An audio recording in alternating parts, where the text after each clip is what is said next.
Hello, everybody. Welcome to Matt's Cookhouse, where I share easy to cook recipes. This week, I'll be sharing the recipe of a family favorite and always high in demand Chicken Kathi Rolls. To begin, take about 250 grams of boneless chicken thighs. You can use any kind of meat for this recipe, but red meat works best. Cut the chicken thighs into small pieces. In a large bowl, marinate the chicken with 3 tablespoons of curd, 3 tablespoons of ginger garlic paste,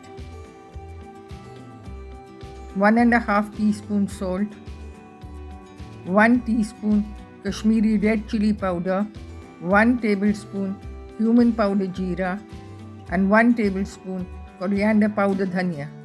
Mix well and leave aside to marinate for 1 to 2 hours. In the meantime, make the dough for the rolls.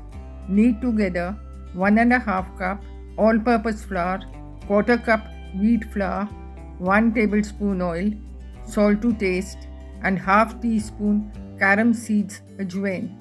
Keep aside to rest for 15 to 20 minutes. To make the stuffing, heat 2 tablespoons of oil in a pan, add the marinated chicken and saute. Add a bit of water if required. Cook the chicken until tender. Turn off the heat and allow it to cool. In a large bowl, take the cooked chicken, add in 1 cup finely sliced onions, half a cup of ginger juliennes,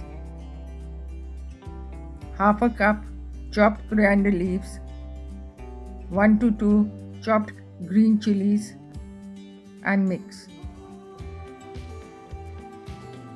Add in 5 tablespoons lemon juice, 1 teaspoon garam masala, and 1 tablespoon green coriander and mint chutney. Mix well and keep aside. Divide the dough into 8 equal portions. Roll them out into thin rotis.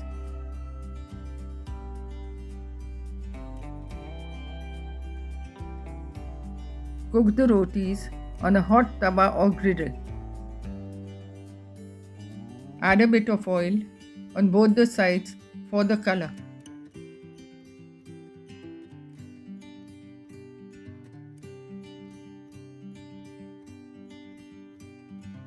Remove and keep aside. To assemble, place the rotis on a flat surface. Add a portion of the stuffing and roll them up. Chicken Kathi Rolls are ready to serve. Serve them hot with tomato ketchup or chutney of your choice. For more such recipes, follow me at Matt's Cookhouse and be sure to like, share and subscribe.